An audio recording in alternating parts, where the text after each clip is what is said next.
Hey, welcome back to Connections Break Barriers. This is a special conversation series with the MBA programs at Kennesaw State University. Today, I'm talking to an absolute legend in the city, Hala Moddelmog. She has held numerous high-profile positions and done amazing work. When I thought about a conversation series that would be about relationships, she was one of the first people that I thought about. What you will see in this conversation is that outside of being a master networker, she's a master friend. She's a master at bringing people together. And I'm super excited for you to be able to watch this conversation.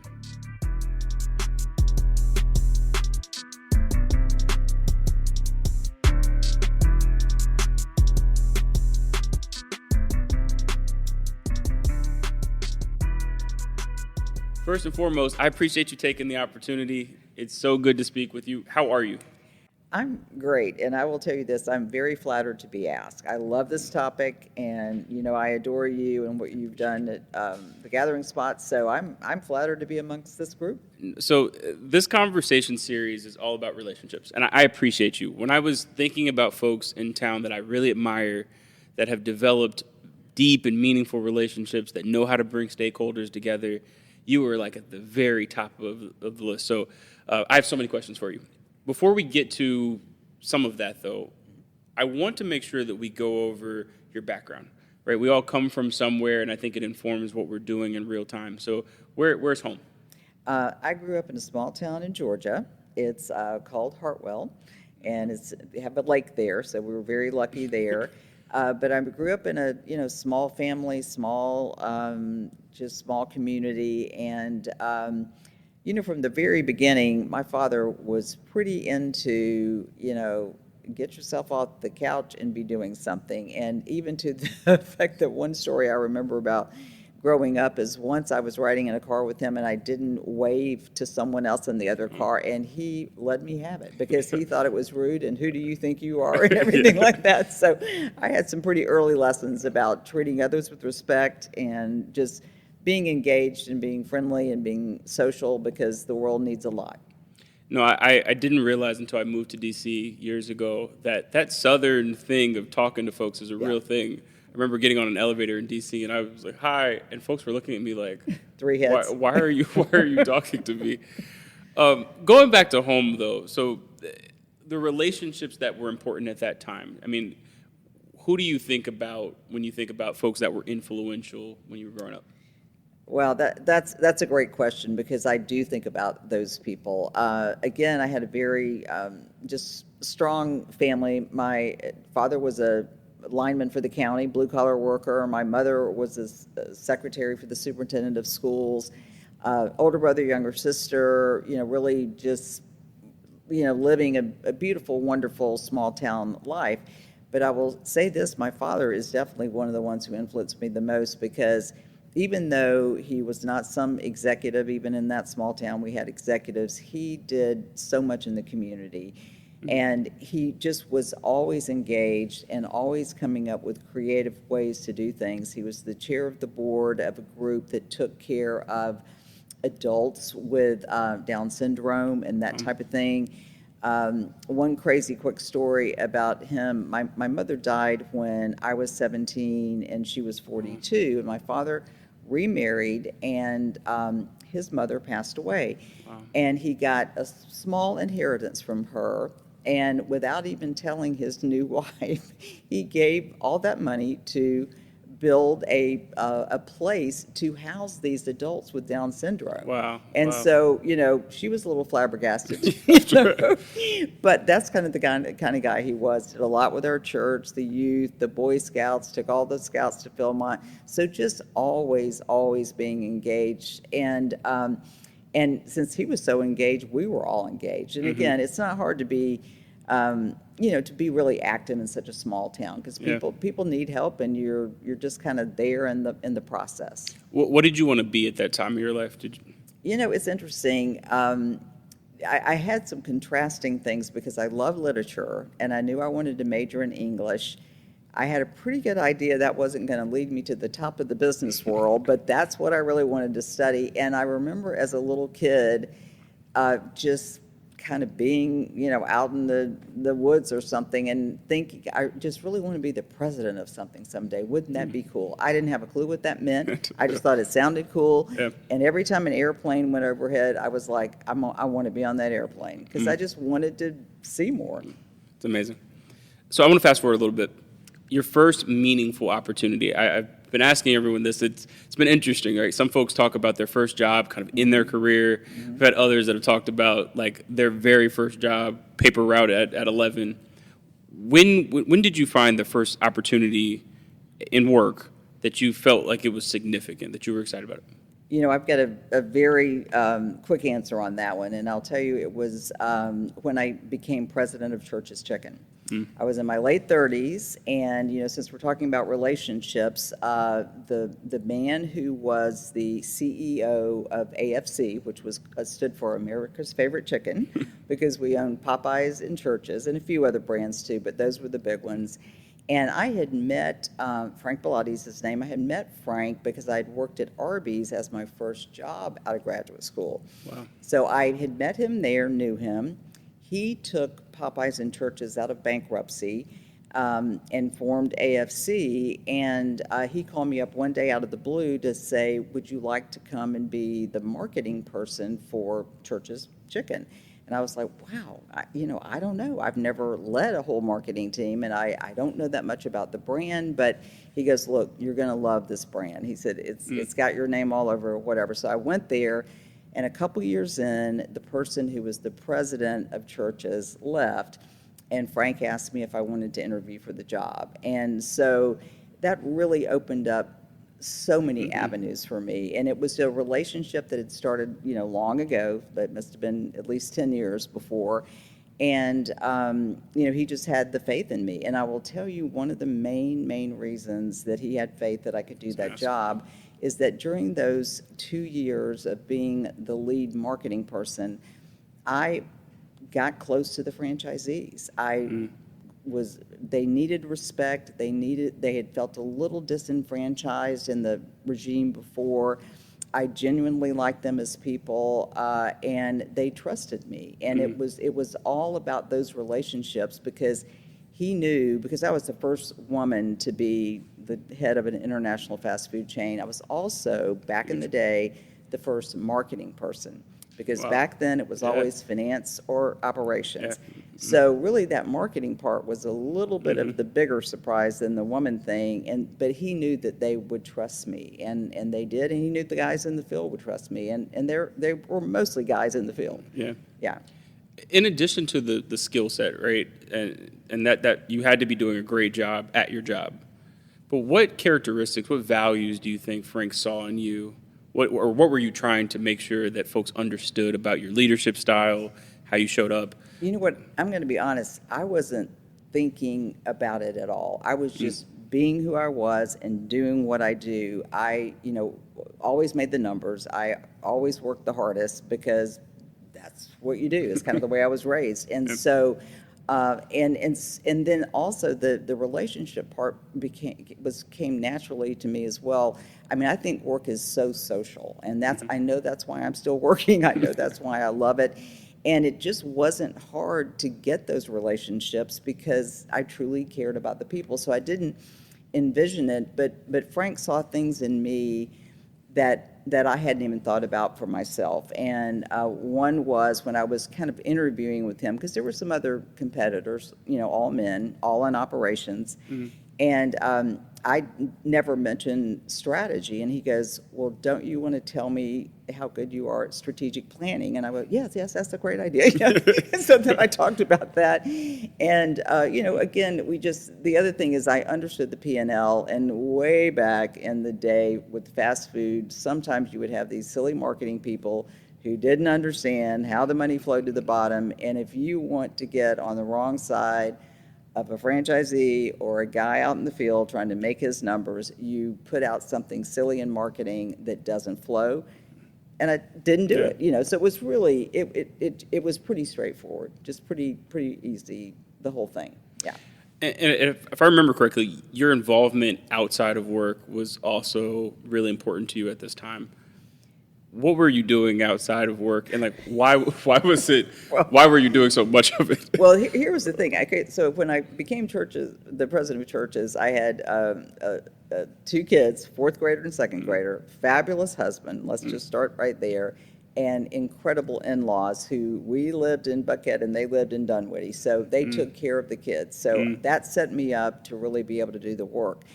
The other thing that I've mentioned quite a few times, but is just such a great story, is I'm telling you, the nanosecond I got the title of president of churches, and this was back in '97, and you may not remember, and some of your listeners probably won't remember, but back then there just weren't that many women in Atlanta with a title, or that title, that kind of title.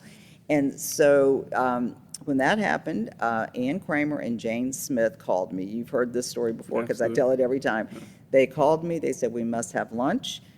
You must get engaged in the community. This is what you must do. You must start with Leadership Atlanta, and whatever you have a passion for, we need to see you on those boards and everything. So I was like, okay, sign me up. I'd grown up that way, and I knew I had a great support system.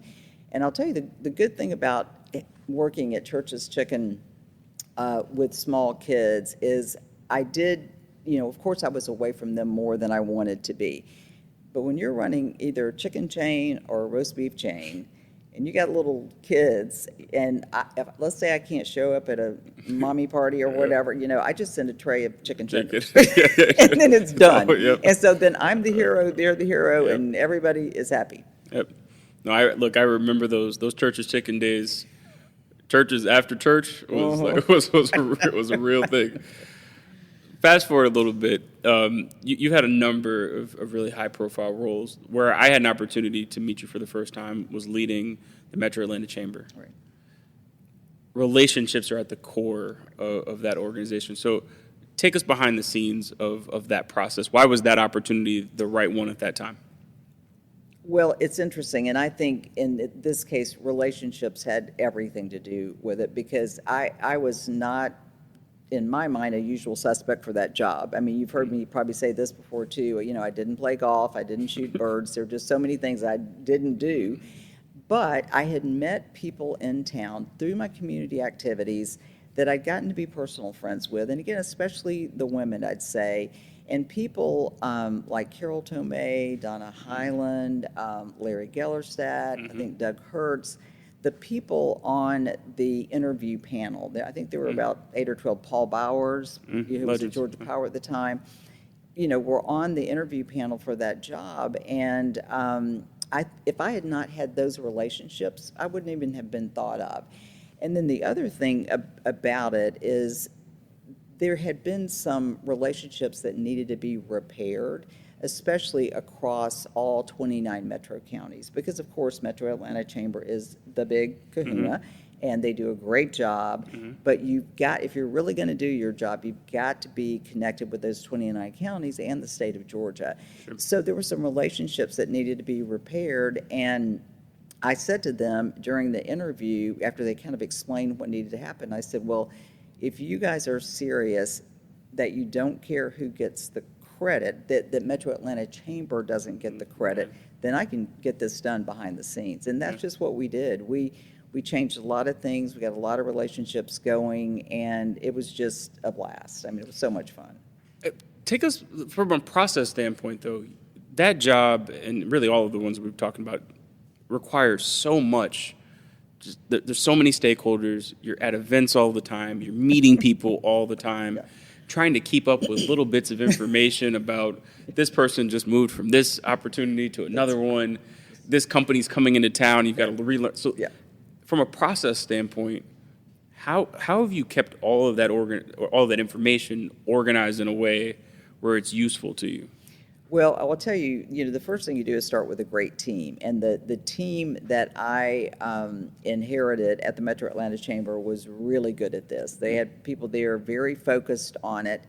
And I was quite a few years younger when I was at the Chamber. And the younger you are, the more you can remember. And I would remember what the women wore. I remember a lot of stuff about people's kids. And to your point, you really must keep up from a business standpoint. And we also, and the Chamber, I take no credit for this, but they were masters and still are at when somebody's coming to town, a new company's coming to town, taking a look at us. We know when they like to have breakfast. We know what exercise they like to do. I mean, we really got to try to understand who these people were to make those connections. And so it really, but it does take time. And you really, it's almost embarrassing if you have an encounter with someone that in theory you really probably should have known better, known more about them. So you don't ever want that to happen if you can avoid it. It happens sometimes because we can't know everybody, but I don't know. In the years that I've admired watching you be in these roles, it has always felt like everyone, like you're able to walk even events and figure out how to make folks really know that the history that you have with them. And the last thing, and this is I think a thing that's another lost art, you're super responsive. Like you can faster than anyone I feel like I've met in this city. Like you get back incredibly quickly. So I've observed that, but true or false, it sounds like it's something that's important to you. It's very important to me, and I appreciate the compliment, and I take it as a compliment, and I've gotten it before. Yeah, I'm just, look, if somebody, wants me or needs me, I mean, again, that's the way I was raised, and that's the way you get ahead in business, and it's just a sign of respect for other people. And, again, it takes a great team, and the Woodruff is just as great as the Metro Chamber was. It's surrounding me with the data and with the help that I need, but it's really important. And I will tell you, I hate this, but as I get a little bit older, this is a Friday afternoon, I won't run home and do quite as many emails to get it done as I might have in the past. You know what I mean? I might wait till Saturday or Sunday or maybe even Monday morning. And it's a little unusual for me, but I do have some grandchildren now, and I'm not missing out on them. But I mean, what does it take? And even if I can't have an answer, what does it take for me to say, gosh, I'm sorry, I'll have to get back to you later on that or something? It's just a sign of respect. So you mentioned the Woodruff Arts Center. We have to spend some time there. Yep. Another massive organization that you're leading currently. Why that opportunity? Why was it the right time? And similar question: How did you get there? Yeah, well, this one again is super easy to answer. I mean, having been at the Metro Atlanta Chamber and just love that job, love the people, and I just got to meet all the CEOs in town. And so you do need, as you well know, Georgia's 50 out of 50 states in arts funding. So the big corporates and the foundations in town really make this place work with the arts and, a handful of other things as well. So I knew all the CEOs from my time at the Chamber. And what happened is I ended up taking the job during COVID, the early days of COVID, with no vaccines. We were having no earned income at the Woodruff. So being able to know those CEOs and literally, with the help of Doug Hertz, he was the chair at the time, he and I basically just spent a lot of time on the phone, just literally calling these CEOs and saying, look, I know, you're exhausted, you're trying to make your own way through. I know the humanitarian nonprofits are in desperate need and you're helping them. But if we want to see the Woodruff Arts Center be able to keep its people, keep paying the orchestra, and make sure that we're ready to go when the things comes back, we need your money. And they stepped up. And so having those relationships that I made at the Metro Chamber made it so easy for me to step into that part of the role. And I will tell you, though, it is interesting, because both of these last jobs have a certain amount of diplomacy that's needed. And, again, I learned a little bit of that from the franchisee market. And, again, from living in a small town, because everybody knows your business. So if you're not diplomatic and a little bit careful. We'll find out. But the thing is, somebody said to me the other day when I was talking about, we have these three wonderful art partners, the Symphony, the Alliance Theater, and the High Museum of Art. but we're one 501c3, and I was explaining, the complexity. They go, so you're just kind of like the Roger Goodell of arts, right? I'm like, I don't think so, but I see your point. Yeah, no, it's one of those organizations that I wish more folks. It's massive, right? In the work that's happening, and I think a lot of folks think of it in an evening context because that's when they're the most. But my kids are there mostly during the day, absolutely. Absolutely. They're regular. It's amazing what's happening. And I'm so glad you understand that and know that, because I think not a lot of people in Atlanta do. And a lot of people, I mean, I was at the Venture Atlanta conference that we hosted at our place the last couple of days and reconnected with those people that I'd met, kind of like the way I met you through this. And, I started talking to Bill Nussey as an example about neuro arts. And there's a whole thing, practice growing up around neuro arts, because art helps with brain development. And if you miss it, you miss it. And it helps with mental health, et cetera. And, Bill's like, I don't even care for art, but that's so exciting. Neuros, yeah. And so we really need to do a better job. And again, there are still people that think that the Woodruff is for old white people. And, we're working hard on making sure people get the broader view. And what we do for children, I couldn't be more proud. The effort, and I can speak personally, it's incredible. There's so many opportunities. My kids are there before my daughter started school very regularly. Yeah, right. But my son, who isn't in school yet, we're on campus all the time, which, I mean, it's a tremendous asset to the city that I hope everyone that's watching this conversation take advantage of. Hey, we're going to get back to this conversation, but if you're like me, you're always trying to advance your skill set and grow both personally and professionally. One of the most effective ways to do this is through advanced degrees. I'm proud to be working with my friends at Kennesaw State University for this podcast. With 3 MBA programs to choose from, executive, evening, or web, their curriculum incorporates the latest industry trends and skills that will allow you to make an immediate impact in your career. With KSU's MBA programs, you'll benefit from a flexible format that fits your schedule, including part-time options, 100% online courses, and even a unique weekend format for their Executive MBA. Graduate in as little as 19 months while building lasting connections with a cohort of peers and professionals. Plus, you can see ROI fast with tuition starting as low as $20,000. Nationally ranked and featuring dual accreditation by AACSB International, ranking it in the top 2% of business schools worldwide, Kennesaw State University will help you reach your full potential. Ready to start your journey? Learn more today at ksumba.com.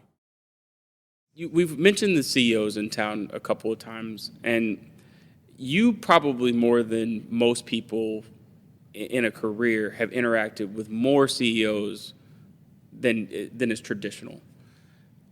What are some misconceptions about folks that are holding the title CEO that you found over the years? Yeah, look, they're just people, right?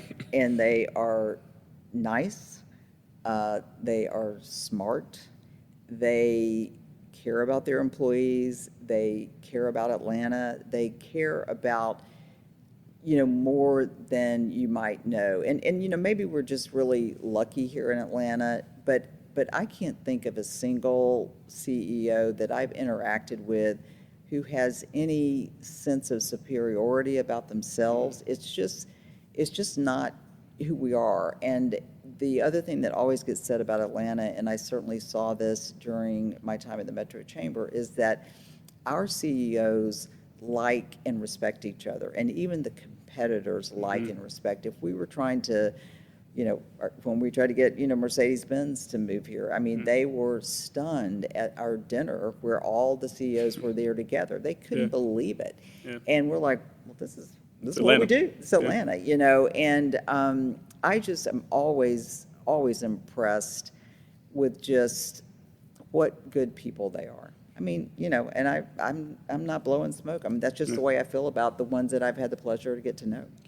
From a relationship standpoint, though, you're talking about folks that are incredibly busy, got a lot of responsibilities, both certainly professionally, but I think a lot of times folks don't realize personally as well. There's they've got lives. Their lives there as too.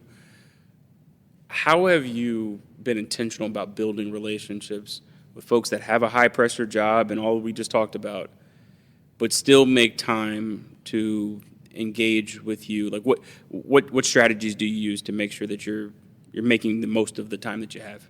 Well, I will say this. One of the things that I'm very intentional about is emailing them something that's very crisp and very much to the point, and acknowledging every time, either in the first sentence or the last sentence, I realize how busy you are. And occasionally I need to ask Carol Tomei for advice, Ed Bastian, they are two who come to mind. They talk about responsive. I mean, these people are very, very busy.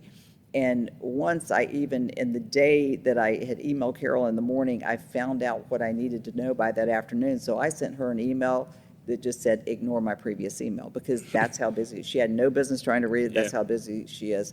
And the other thing about these two people that I've mentioned specifically, Carol and Ed, not only do they have family and lives, they do a ton in the community as well. So it's a lot. And the thing that I admire the most about the CEOs in Atlanta is really, and any CEO has to have this, is just the stamina, because very, very few CEOs in Atlanta they're almost all, to a person, involved seriously in the community and show up. I mean, at the 4-pillar event for the Russells last night, they were there, And, talk about long relationships. I'll just have to throw this one in, because I was corresponding via email today with Michael and Jerome Russell, saying about last night. I had Lovette calling on the two, and I just said, I met your father when I was in my late 30s. And so Michael, emailed back and said, yeah, you've told me that, but tell me what it was about.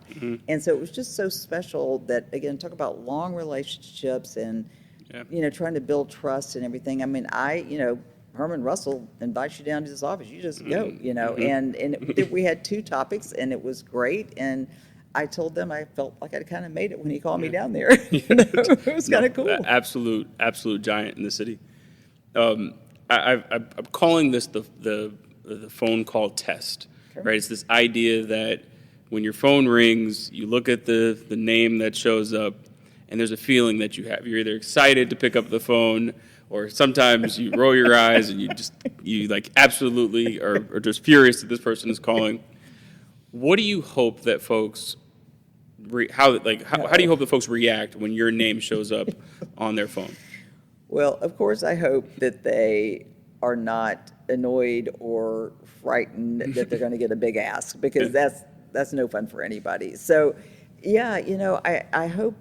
And, look, I'm sort of like the young people. I'm not so much about the phone these days. Just send me a text, just send me an email or whatever. Yeah. So I'm hoping they would realize that if I'm calling them, it's important. Sure. And I also try to learn from my own children. I never call anyone, rarely, without sending a text first. Do you have time for a call now? Or whatever. So because that's something I think is just right, because everybody's so busy, and you can get so much done, with a quick text and all that, that's a great question, but boy, I hope nobody's rolling their eyes. That would be tough. I don't think they're rolling their eyes, but it's something that I started to think about, just in terms of trying to be intentional when I'm calling someone. There's nothing worse than when you pick up a phone and someone's like, hey, and you're like, hi. And they're like, and there's time and place for everything. Yeah. Later in the evening, when things are done and you want to catch up, sure. But in the middle of the day, the folks that give you the 1 p.m., how you doing? Yeah. That's just not life. It isn't. And I'll tell folks, I'm so want to talk to you, but it's 1 o'clock and it's Thursday, and I'm 5 minutes away from going into something else. So I think that's perfectly legitimate. I mean, listen, we all want to be nice. We do want to be responsive, and we enjoy, you're a social person, as well. I mean, we want to be nice and enjoy people, but I mean, people, occasionally, I mean, you rarely, but occasionally run into someone that just doesn't have that EQ. They just don't. And I kind of feel for them, because I don't think it comes naturally, or they don't filter naturally, and it's got to be hard. No, I've had a similar response where it's like, I just wish I could tell this person in love and in respect. It's not meant, but be as specific as you can with the limited time. So it actually brings me to a question.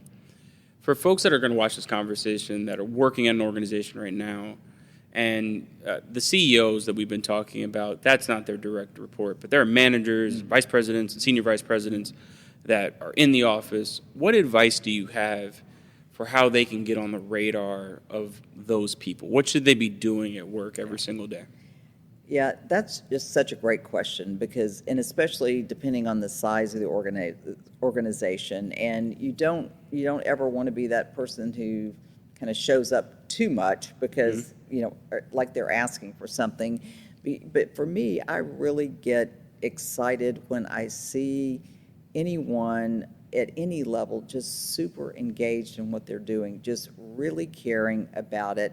And doing the above and beyond, and I know these are all cliches, but the thing that I love to see the most is people that have creative solving skills, and they let you see it in there, and that's the way they show up. Not, and it's hard, and there's so much distance, and with people not in the offices every day, and you want people to know that you're interested in, moving up and being more engaged, but you don't want to be that person that let's say that person says, "Oh, they're coming again," But there's a real fine line, and there's a real balance, and again, this comes up all the time, but if you really can find a sponsor, somebody who's already seen how good you are, no matter what level they are, that's a great way to go.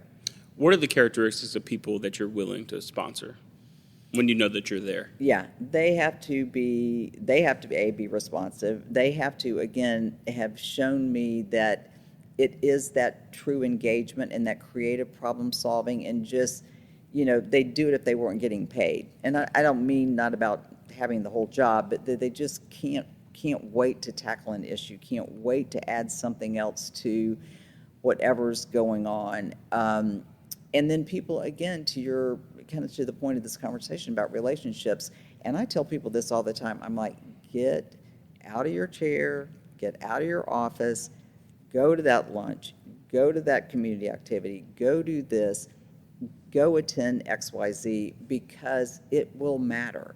And there will be people that you will meet today that you may end up having a phenomenal encounter 15 years from now or whatever. So I just say be engaged, live life. I mean, we only have one shot, and the people that don't seem to be living at the fullest speed they can are not my type. You got to live it. I completely understand. It's like, look, this is a full contact sport, and if you're not willing to play the game, right. This isn't the right opportunity. Exactly. Please, let's find the right thing where you can show up that way. But right. I'm totally with you. Switching gears, talking about Atlanta for a second. The city's really important. I'm biased, but I think it's one of the more important cities around. What are you excited about looking forward as you look towards the future of where the city's going? Well, let me first address that I think Atlanta is an important city as well. And again, I'm biased. I love it. I could be called one of the biggest boosters ever. But I will tell you this, when we are going right now at the Woodruff Arts Center outside of Atlanta to raise money, people like to look at us, Atlanta, and the Woodruff Arts Center in particular in this case, us as an anchor institution, and Atlanta as a place where if you can figure it out in Atlanta, we'd love to see it and hear it, and can it be things that can be scalable? And when we say figure it out in Atlanta, it's about black and white. It's about income inequality, lack of income mobility. It's the things that we face, and it's some of the things that we've done well. We've done black and white really well in some regards, but we got a lot of people left behind, and we're nowhere where we need to be. So they see, when people are, again, outside are looking at us, it's like, wow, if you guys can pull some of these things off, we're talking about neuro arts, we're talking about education, and we're talking about bringing in children and adults and creative aging and all those things together. If you can pull this off in Atlanta and you can show us that this has worked over a lot of different demographics and age groups and social economic groups, then you've proved something. And let's take a look at you. Let's help you do that, because it needs to be scaled other places. So I think that's, to me, it's Atlanta needs to execute. We need to show we can do something. We need to move these numbers. I mean, I'm really tired of talking about income inequality and tired of talking about the lack of mobility. And we're finally working on a few things that should help, but I think we are an important city, and I get that feedback from legitimate, large foundations across the country. I was going to ask you this, but you mentioned fundraising, which I think is a part of the equation, right? When we're trying to get there with all of these different efforts. You've raised a lot of money in a lot of different contexts.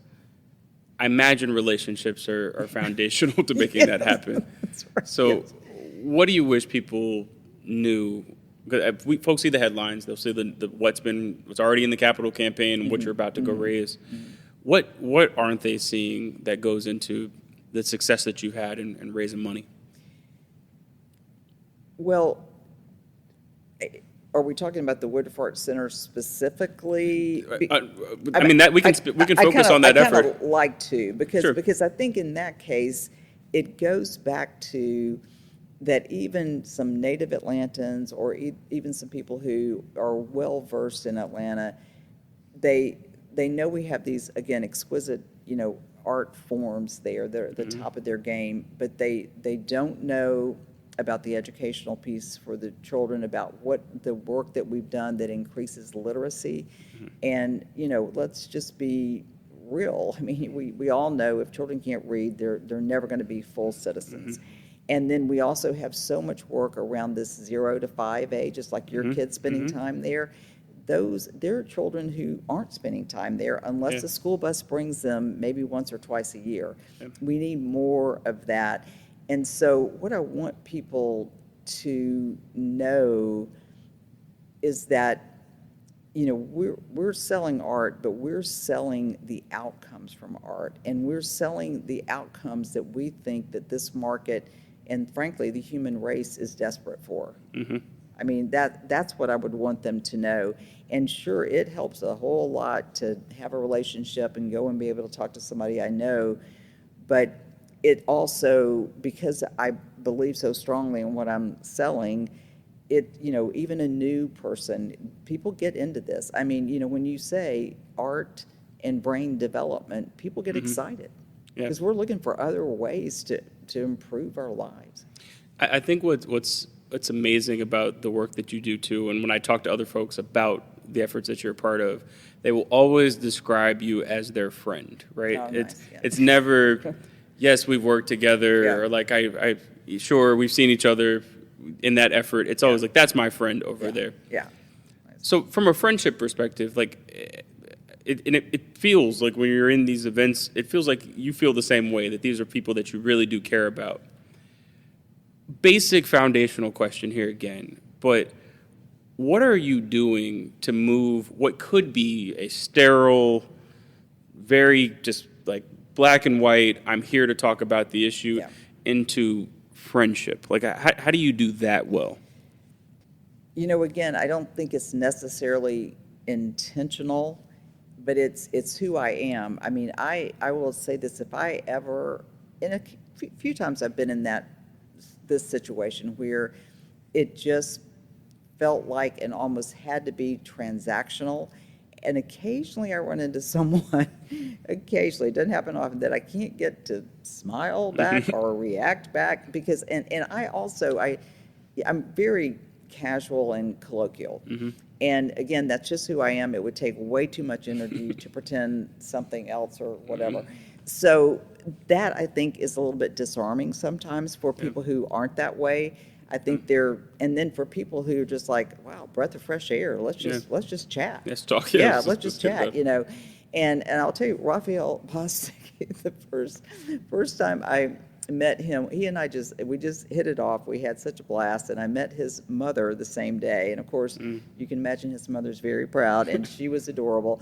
And so and then he and I, with another close friend who I know and he knows as well, we just talked about how familiar I seemed with Raphael right from the beginning.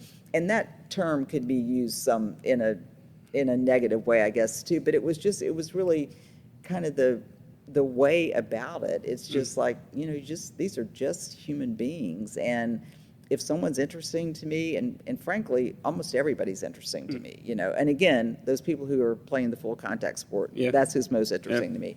So yeah, it just comes naturally. And and again, I think that's why I just don't ever want to stop working, because I want to keep meeting people and learning and knowing what's going on and just kind of being out there. So my last question, I'm asking everyone this question. So you talk about all of the work that you've been involved in your current role at the Woodruff Arts Center regularly. You're probably one of the more consistent speakers in the city over the last many years. I'm convinced, though, that there are people that we wish that we could talk more about that are also in the conversation that just don't always make it into the talking points of those discussions. So my last question is about one of those people. Who's someone that you think about that you wish you had more time to just have a plain discussion about their influence on your life and the relationship that you had?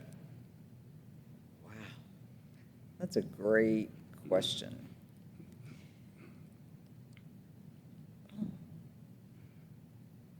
I am just drawing a blank, which is not good, sitting in this chair. No. I mean, there are just so many people that I admire and who have influenced me.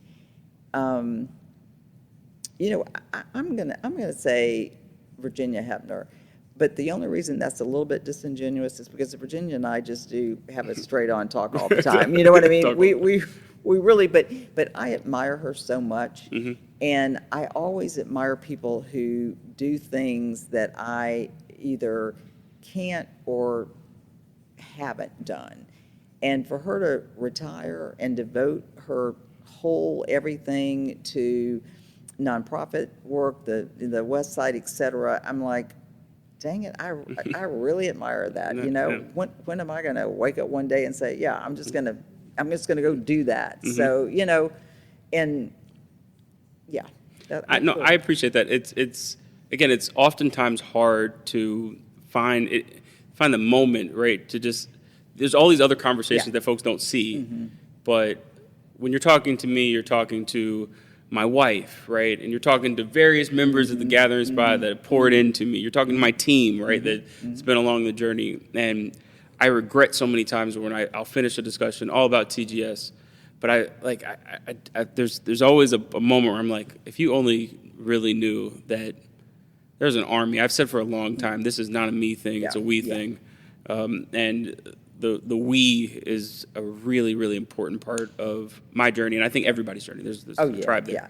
I mean, this is one of my standard things, and I've been saying it especially since I became the president of churches, again in '97. I hire people that are smarter than I am. I hire people with different skill sets. Again, I don't hire anybody who's not engaged in the, I love your, full combat mode thing. But you just got to have a great team. You just have to. And it's everything. It's everything. And again, they make it so easy. Absolutely. I sincerely appreciate the time. You are, from the moment that I met you, a person that has been more than inspirational. I as a person that spends a lot of time meeting people, you're a person that I've studied for a long time, just because you do it not only well, but with just like warmth and authenticity, and that's super hard to do. Folks don't have an appreciation for when you're meeting people day in and day out.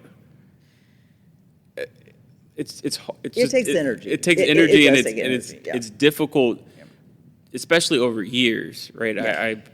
I started to notice I was meeting people again in places because I had an association with them in one particular place, right? And as long as I saw them in that place, I knew exactly who they were. But as soon as I saw them somewhere else, totally, they were like a whole new person to me. And I've had moments where I'm like, oh, I really like Ryan. How did you not pick up on the fact? So when I see folks that like do it and like nurture it, and where folks are responsive, right? To my question about the cell phone test, you're one of those folks where when your name pops up, folks know that that's a call that like needs to be taken, and that there's something meaningful on the other side of the line. It's something that I've learned from, and I'm sure folks that are going to watch this conversation will too. Well, you're very, very kind, and I just, you know how much I appreciate you. Thank you. This was a great one. I appreciate you. Good. Thank you. you. See you soon.